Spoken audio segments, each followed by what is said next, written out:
सत्य के महत्व को समझना जितना कठिन होता है उतना ही सरल भी। अपने शिष्यों को उपदेश देते हुए भगवान बुद्ध ने सत्य के महत्व को समझाने के लिए एक कथा प्रारंभ की। एक ब्राह्मण रात्रि में अपने घर के बाहर बैठा था। तभी एक स्त्री सामने से गुजरी और ब्राह्मण ने उसे रोककर कहा, आप कौन है दीदी?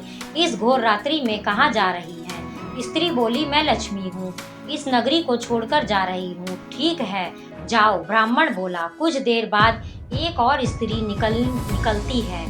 ब्राह्मण ने उससे भी यही प्रश्न पूछा, जिसके बाद उत्तर में वह बोली, मैं कीर्ति हूँ और यहाँ से जा रही हूँ। ब्राह्मण ने कहा, शौक से जाओ।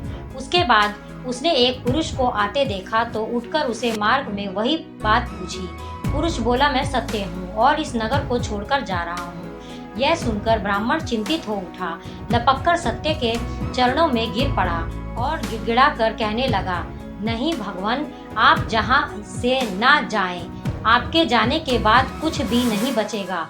मैं आपको यहाँ से नहीं जाने दूंगा, भले मेरे प्राण निकल जाएं।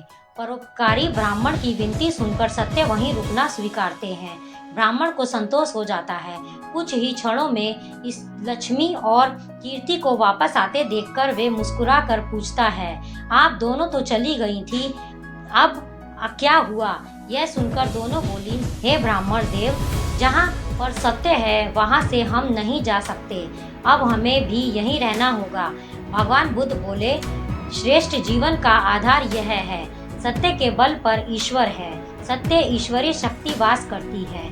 जो व्यक्ति सत्य को धारण करता है वे ईश्वरीय तुल्य हो जाता है, परंतु सत्य का मार्ग कांटों से भरा